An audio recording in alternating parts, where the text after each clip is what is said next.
Gentlemen, welcome to Destiny Education Hangin with the Fellas podcast with your host, Twana.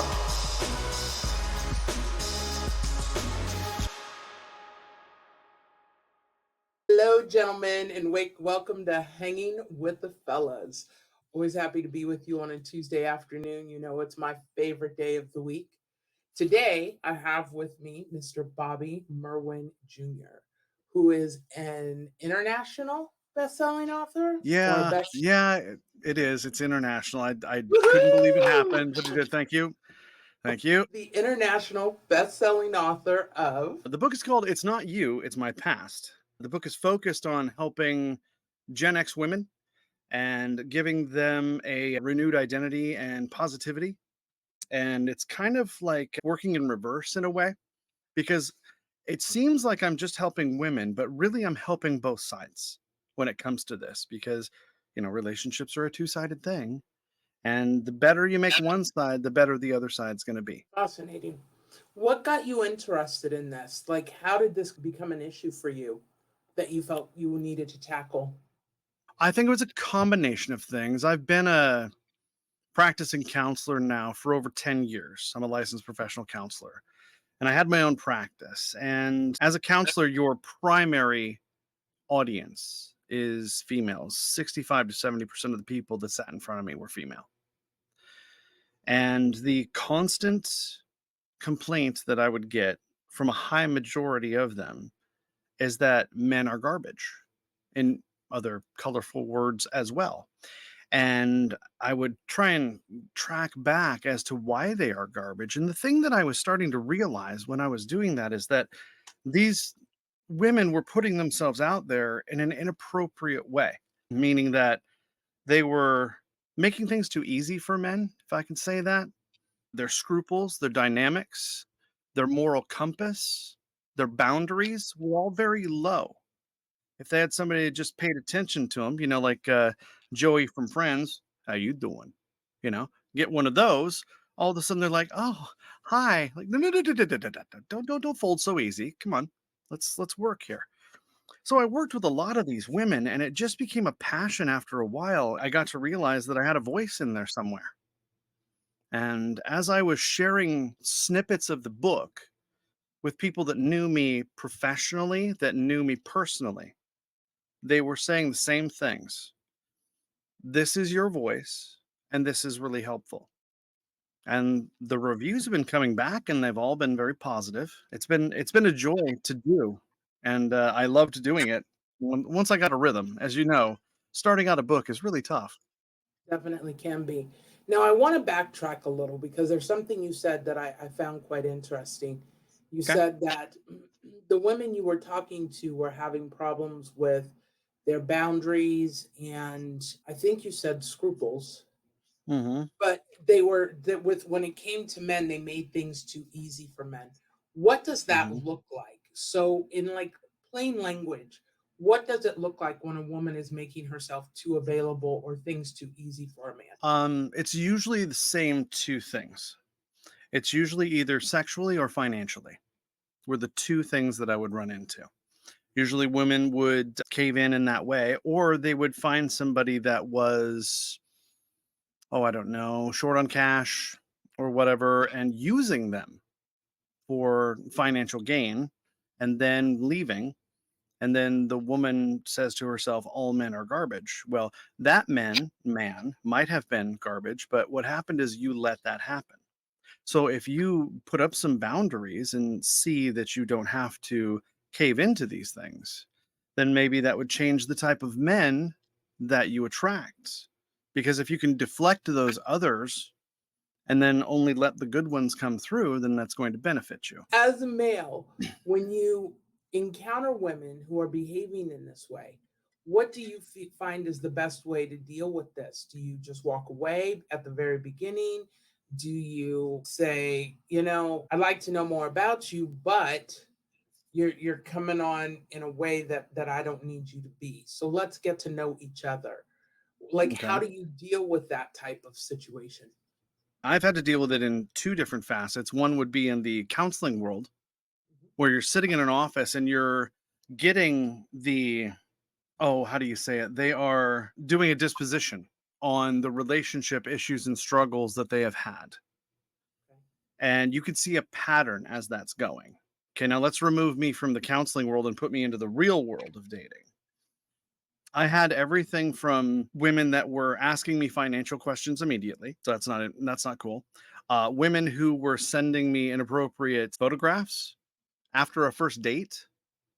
That's not going to work. I mean, that will work for some men. They will get men. They just are probably not going to get a quality man. Right. And then I had women that would literally, they were an hour into the date and it was just like a television show. They would just get up and leave. Right? I see you blinking there like that just happened. I'm like, yeah, it happened to me twice. Wow. Where I was just sitting there going like, okay, they're not coming back. This is, yeah. You know what I think it is that I have become quite frustrated with the lack of manners and the basic human respect Oh that has gosh, been yeah. lost over these Wow, years. yes. And so there are just certain things that are should not even be a thought in your head. Like you can Right. just as easily say, this really isn't working for me. And I can tell you right now, I'm not the one for you. You're not the one for me. I want to Hmm. thank you for your time tonight. Here's my half of the bill and go. Right. Um, but to just get up and oh, I gotta go to the bathroom and then never come back again Yeah. is just a level of disrespect that is way too far off the charts and it's just Yeah. unnecessary. And I personally don't Hmm. have an appreciation for Yeah, I mean, that's not every woman, obviously, and that. I'm Right, not trying to obviously. pigeonhole that, but it is amazing some of the things that I have seen, not only in my office but in real life. Yeah, it's been quite a trip for sure. Now, what I like about your book, because I actually have read it, is the straightforward tone that you take. I would think that in this world of emotion, that would be a little hard for women to hear. The reactions that I've got so far are about 80-20. 20% say, "Wow, I don't think that you should have said that way." And then the 80% were, "Thank you. Thank you for talking to me that way." Now, are you still doing the counseling? Yeah, I do have a private practice. And my main goal now is to start working the book into a class because, like I said in the book, Facebook, Tinder, TikTok, all of your social media things, they have unfortunately given females a misnomer of things that they need and deserve. Okay. And it changes their personality. And it's a very, very sad state of affairs because there's people out there that want to have a relationship, but you have this idea that you deserve this. And I'd like to just go back 50 years on that account pertaining to technology, AI, stuff like that. Go back to dating at church. What I do love is that one of your titles is Diamonds Come from Coal, and those diamonds don't swipe right or left. Uh huh. That's I correct. love that title. Tell Thank us a little you. more about that. Well, I've never been on Tinder. I'm not touting myself as somebody more than somebody else. I try and think that I am just as good as everybody else. But I know that if I'm looking for a significant other that is going to last more than 4 hours and 35 minutes, then I'm not going to find that on Tinder. You're going to find other things on Tinder. That's not what I'm looking for. I'm looking for a lifelong companion. And if I'm going to do that, I'm not going to find it in the swamp. So, And so when we think about what you're saying here, diamonds come from coal. Some of the things that it leads me to think are, you know, diamonds are formed under pressure. yeah. Is that kind of the reference that you're making in this, and that those who are formed under that pressure don't do that right or left swiping? What then is the way that they find the people that they're going to meet? What are some recommendations that you have for meeting people who are high quality? Hmm. Diamonds come from coal. That is a long time of compression and work and calories that have to happen to make that goodness happen. So, what I'm trying to say there is that good men that the women are looking for, because they're all looking for good men for the most part, you know. So they're looking for good men, but they're just not quite doing it right. So they need to know that these men, the good men, have taken the time to be, let's see, patient, and upstanding, employed, and good to their mothers. I say something in there about that too. It's like, you see a guy that doesn't treat his mother right, you just need to go. That's his mother. So, but yeah, good things come from time and putting it forth to where you're doing the right thing. That's all I can say about So that. here then that begs this question. While Mhm. these men are out here doing everything they can do to get ready to be that husband, to be that wife, what then should the women be doing so that they're ready to receive these men that they think they want? I would say think about a high paying job that a person would go for. So you're going to go to New York and you're going to work on the stock exchange. You're not having a 15-minute interview and getting hired. This is not a fast food restaurant. What I feel that women need to do is put men through their paces. That means you're going to find out about who they are and what they are in the first couple of dates. You're going to find out what they do. You're going to find out, what part of town they live in. And then you're going to see how much honesty they really truly have, because there are a lot of men out there, a high percentage, that are just looking to find another person to be with. So you need to determine that, and how you're going to determine that is with time. So do not hurry into anything, not emotionally, and certainly not physically. Give it some time. So it's like an interview process. The best job I ever had, I had to go through 3 interviews for. So But you're not saying that I go through 3 dates and then fall into bed with the man, right? correct. Or Date the does woman. not begat interview. Yes. No, it's not. It's not the same numeric value, but yes. I like that. That was good. Okay, 1 date equals 1 interview, so I should sleep with him on the 4th date. I think that's what Bobby was saying. Oh No, God, yes. no. That is sometimes what people think, so that's why we had to Mhm, clarify. mhm. So, how do they come up with this interview process, if you will?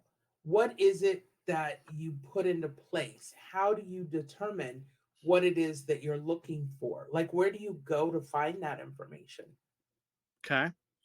We'll start with the simplest part, which is something that gets overlooked. I hearken back to a couple of references in the book. One of them says that you can have the nicest and best car in the whole world, but if you don't have any petrol in it, it's going nowhere unless you push it.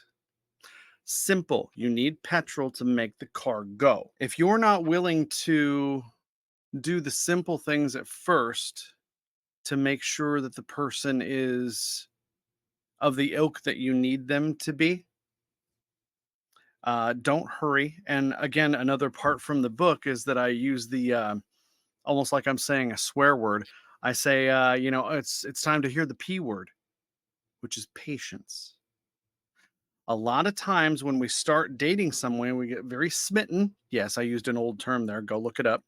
And we get to the point where we are wanting to pursue this more because it's exciting and because there's possibilities there.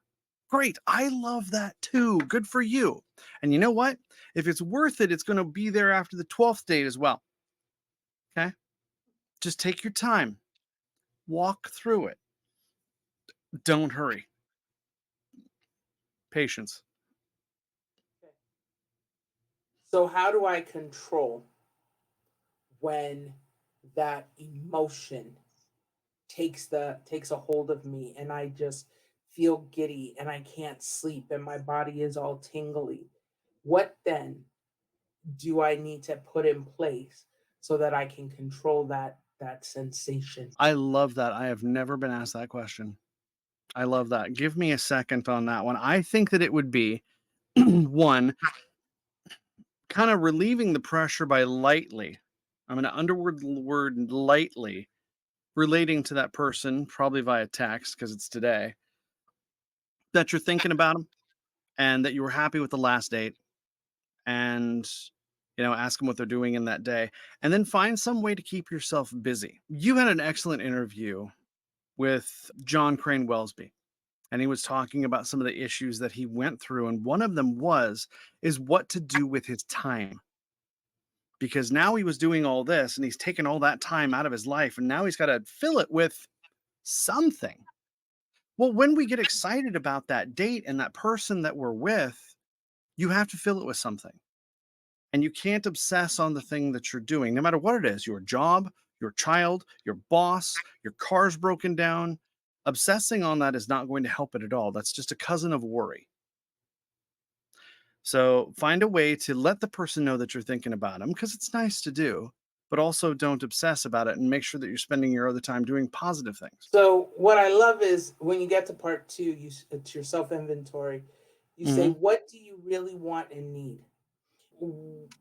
What would make me believe that this particular man that I'm looking for, uh, six figures, 6 feet tall, which by the way is short in my world, so I wouldn't want someone 6 feet tall, and 6 inches or more. Uh-huh. Even Vanity said 7 inches or more. I don't know why they dropped it an inch, but whatever. Uh-huh.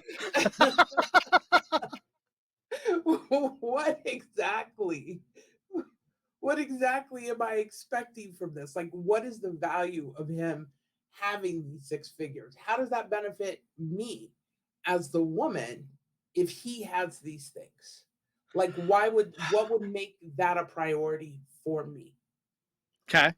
So 6 figures would make it to where you're going to be financially stable. In theory, that is a financially stable situation. I have noticed in my time as a counselor, because one of the things that I specialize in is doing financing and budgeting with my clients. Because one of the highest stress points that people have that come to counseling, besides, infidelity and family and job, is money.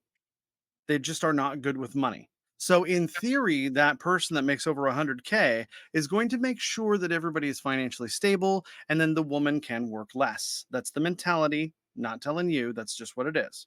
Right. Over 6 feet tall is statuesque. Apparently, that is attractive. Men below 5'10" are not seen as attractive. Um, and you get to see those memes that say, if it's under 6'4", I'm not talking to it type thing. I'm like, the shallowness is just unbelievable. And you already talked about the Vanity Fair thing. I'm not going to go into the third part of it. So then here comes my next question. At what point is she on the hook to do these things as well? I have interacted with a number of women who want these things from men, but aren't quite so willing to give those same things to men. And it's one of the When you biggest complaints that I get. when you say give those things to men, be more specific. So, at what point does she take lunch? Take him lunch? It's a busy day. Hey, I just want Ah. to see if I can take you out to lunch today. You know, Mhm. and can we do? I don't know. A lot of the guys I work with don't send me flowers. It embarrasses them. They don't appreciate that. But all of a sudden they get a card on their desk that says, "Hey, I was just thinking about you," and they're like, "Wow, that's really cool." Yeah, Um, before she leaves the house, she leaves a thing of flowers on the counter or what have you. Now, of course, this is further down the relationship, but she sure. leaves something on the counter for him that's a bouquet of flowers or something attractive that they've often said they appreciate. So, I mean, Mhm. when does that same reciprocation come from female to male as women often expect from men? Okay, two things there. One, I will say clearly that men that are real men love that stuff. They want that card from the woman. They want her to show up at work, because she is the only one, by the way. They're not going, "Oh, Phyllis, you're here. God, I hope Diana doesn't show up. Right. Babe, if Diana shows up, shove her out the back door." You know? So if Right. he's a real man, he wants Phyllis to show up, you know? And for her to do those things for her, I mean, harken back to old movies and old stories. That's how kinship, that's how that relation starts, is doing those nice things. And men really actually love that stuff. I believe, second part, where we've gotten to is women have this misnomer that they are less than if they do that. That's not true. Just going to flat out say it. It's not true. If you do it every day and you're groveling for the man, that's a different thing. That's That's different, not right? that's different.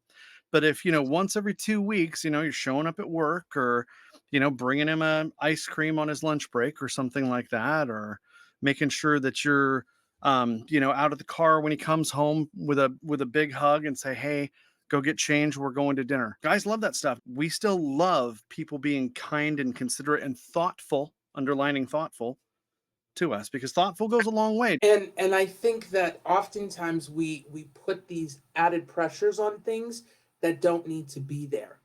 And Oh, so sure. it doesn't really matter if it's male or female.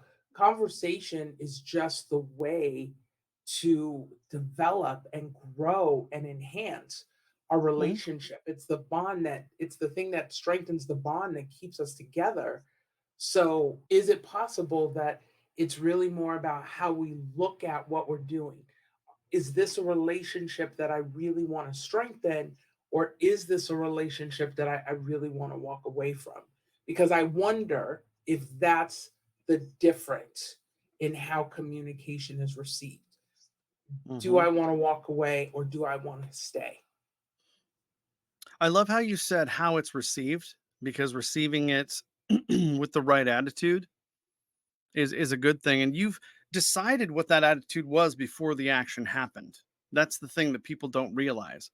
Usually people don't say things to you immediately and you go, "Pff, that's it, I'm done," and you just walk away. That's usually not it. You've made this calculation far, far before this. So it's not the communication 100%, and it's not the words that came out from that communication. It's the things that happened before the communication that are also going to determine how they're taken in. I like to tell people, especially men, I need you to behave 99% of the time like your mother is walking with you. And I'll say that to them and they're like, "That's weird." And I said, "No, just do it. Just try it for a little bit." And they said they were amazed at how their behavior, their ability to talk, and their ability to listen was improved because they had that person that they love and that, wanted to make sure they were doing something right, walking with them. So I do that. I literally do that. I think that my mom walks with me when I go places, not in a odd mental health sort of state, like I Right, need medication. Right. right. But, in a moral sense. I think that everybody needs a figure in their mind that they Yes. respect and it changes their Hmm. behavior because Yeah. there's just certain people that you don't act a certain way in front of. And Hmm. when that responsibility is there, you handle things differently. So I understood completely what you were saying. It made perfect sense. Make Hmm. sure that you have that steadfast image in your head of who it is that you Right. would be on your best P's and Q's with. Now, I know Hmm. we've been on for a while, but I want to kind of wrap this up with one last question for you. Sure. Sure. One of the things that I know women often have a problem with is trying to take really broken men and dress them up Oh, and make them into this dream man that they want. This question is kind of fourfold, so I'll keep it as twofold. Number one, how do okay. they know when they are dressing up a man? Number two, what do they need to be looking for to prevent that from happening? What do they need to already have in place to prevent that from happening? Can I answer the first two first? Because I am a Yeah. man and I can't think that far ahead. Number one, how do they know when they're dressing up a man?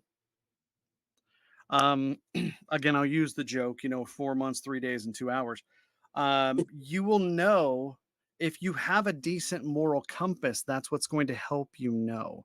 There is no abacus or slide rule that you can use for this, but there is a bit of a litmus test that you can use down the road as you're getting through and starting to learn. You remember the movie Christmas Vacation, correct? Which Chevy with Chase? yeah, the Griswolds. Yeah. Mhm. And the cousin Eddie pulls up and they say something about cousin Eddie not working. And the wife says, "Oh, he's holding out for a management position." You know, that's one of the ways you're going to know that a guy is like not willing to do the little things. So, question number two is, what can the women or men, because it's going both ways right now, what can they put in Mhm. place to not draw this type of person to them? Ooh, ooh, pick me, pick me.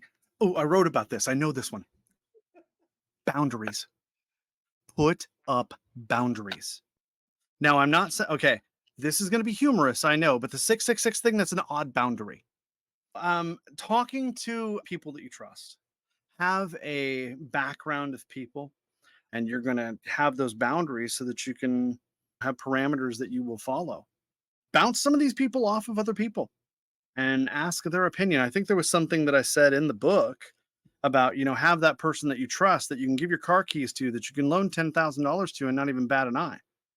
So, question number two begs something different. And so, I want to ask this a little different way.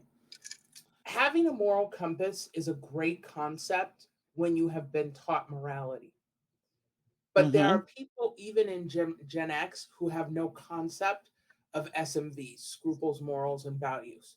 So when you don't have that foundation for morality, how do you have morals?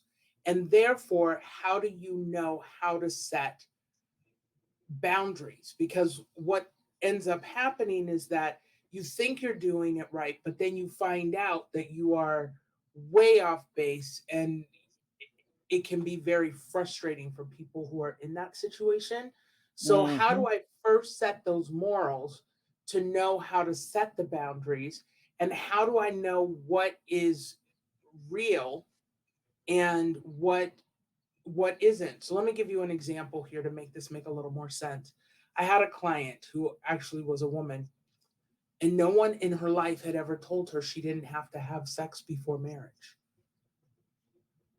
And so the thought of not having sex just never crossed her mind, because in her mind it wasn't that big of a deal. It was just part of a relationship. And Mm-hmm. so what she had to learn was, okay, so I don't have to do this. Like, why would I not want to? What's the purpose behind that? Well, as she began to learn more about the role of sex between males and females and how it affects each differently, she Mm-hmm. started coming up with her own ideologies about why this was important. So Okay. how do we educate? How would a person who struggles in that area really put down actual morals and values so that they can create boundaries that make reasonable sense? I love this because that was an excellent question, because in the book, I made reference to a TIG welder.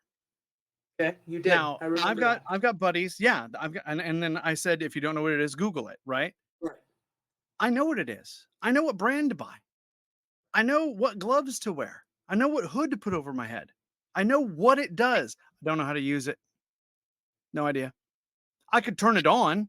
I'd probably blow something up or, like weld my legs together. Don't need Oops. that. So, what do I need? I need somebody next to me, with me, that I can talk to before, during, and after, pertaining to how to use this, and then give me the 101 course, right? That's where you're talking about the boundaries and the scruples. SMV. I think they were a band in the 80s. Oh no, it was SWV. Um, Scruples, Morals, and Values, which I'm going to start that band, by the way. Nobody take that. That's mine now. Um, Probably church, finding somebody at your church, leader, or somebody that you trust, a grandparent, a parent. I know that not everybody has the same abilities as others. My personal one is my mom died when I was 22, and then my dad and I had a terrible relationship after that for many, many years. I had no grandparents, no uncles, no cousins, nothing. So I had nothing to go with, and no church. So I just spent my whole life just falling down, scraping my knees. Fortunately, she had us to help her with that. But Yeah. from a personal experience, I remember there was one time I went to a girlfriend that I thought I had that relationship with, that I Hmm. could talk to her about that. And I asked her something and she started laughing. And she thought I was kidding asking this question. Oh, And I said, no, I'm not kidding. Now, this was 25 years ago. So, yes, you yes. know, it's not something I harbor against anybody. But it bothered me. And I remember at that time in my mind going, okay, I can't ask people these questions. And so, whenever we go through something, we often think in that moment that we're the only ones who are going through it. And what Yes. I've learned is the number of people who are experiencing that same thing is always significantly greater than we realize that it is. And then you did say something that falls into the path or the pitfall that a lot of people go into is they have this one instance, therefore it's all like that. Now, let me ask you this, and this will be my fourth question. Is this what the course that you're putting together deals with? The course that I'm putting together deals with taking the book as a kind of an entity and being able to grab pieces from it and then going more into it, almost like we're doing a college course. Okay. But it's to be able to do a little bit of what we're doing now, which is, Bobby, I read this and I see what you're saying here, but I don't get this at all. It doesn't make any sense to me. And I know you're trying to do something to help. What is it that you're trying to convey here? And be able to bring that more in. And when you're doing it in a group of people, there can be the breaking up into groups and chatting about it and coming up with different ideas and theories so that we can make this better. Because all I want is for people to understand that when you take that honest to God moral inventory inside and you say, what do I really want every time it's love? Nobody has told me anything different yet. And I've been doing this for 13 years. It's always love. They always want that person. And like I said, the amount of men that are in my life that are in my office that just melt down because that's what they want and they can't seem to do it because their scruples have become poor because of the people that they hung out with. Their morals are poor because of their behaviors and the patterns that they got into. And their values are low because they're like, I'm going to take the lowest hanging fruit because I can get the best stuff from the lowest hanging fruit. No, no, I want you to challenge yourself for more, do more. That is amazing. Bobby, I want to thank you so much for joining Oh, us. I want my to pleasure. just remind everybody that we are talking today with Bobby Merwin Jr., the author of, I love the way he says his title, so I'm going to let him do it. It's not you, it's my past. The author of It's Not You, It's My Past. It's a dynamic book. It's It a does dynamic sound good when you do it. I like that. That's good. it's a dynamic book. It's a dynamic read. It is definitely worth the time. You can get it on ebook, you can order it paperback. We'll have the link in the description below so you can always click on that. You can download the transcript and it'll have the link in there as well. But make Mhm. sure that you pick up a copy of this book because it's truly amazing the way that he explains the straightforwardness with which he uses. And so, for gentlemen, for you guys, what it does is it gives you the opportunity to kind of gain some insight into what the women in your life are going through. So, Bobby, I really want to thank you for joining us today.